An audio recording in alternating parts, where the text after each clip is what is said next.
Who do you have with you? This is my little princess right here. This is Risa. She's a teacup Chihuahua, and today is actually her birthday. She's 16 years old. Oh, we're gonna have a sweet 16 today. Where do you, Mr. Quinceañera? Happy Yeah, birthday! she missed her quinceañera last year. There was a party going on though. Oh, how have you been during this past year? It's been quite a year. It has been quite a year. It's been one of those years. Well, hold on. There's another. Hey, what are you doing? It's been. They just keep coming out of me.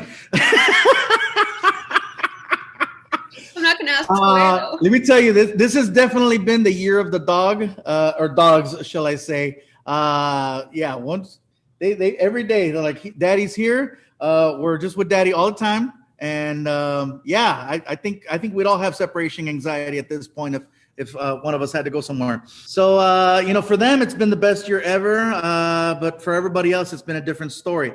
I will tell you that even though my tour got canceled and just things got flipped upside down for the business, I did manage to get better as far as my health is concerned. I actually now have time to go see a doctor. I had time to get on a routine. I started cooking for myself. I started, it's going really well as far as my health is concerned. I'm down almost 60 pounds, and clothes fit differently. Yeah.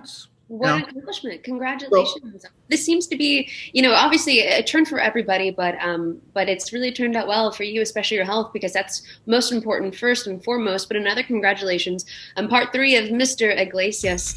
As history teacher, let me tell you, watching the show, I actually learned a little bit of history. This must have been your favorite subject in school.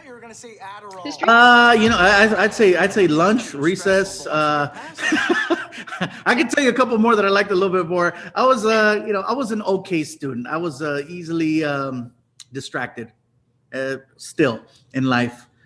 Every week on the show, I was learning something new as well. Between the storylines and just the kids, I was always being educated on what's the hip new thing and what's trending, and just how are we evolving, and what are the do's and don'ts. I know that this part 3 was done before the pandemic, but curious to know, in addition to the coronavirus, if you had a next installment, what would you add to it as far as topics that we've been dealing with this entire year?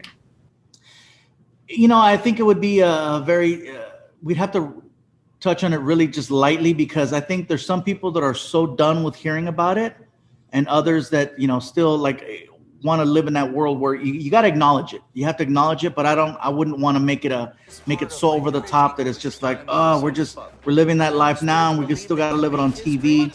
So the fact that right now the show is out, and it's not, it was before the pandemic, so it was just life the way things were before. I think we want to kind of lean more towards that, but we always make sure that we touch on whatever's happening in the world, and whatever is trending, and whatever's just in the mix. I was on your Instagram recently, and you mentioned that you have regrets in not doing more things to make yourself happy, and you encouraged your kids in the show to board.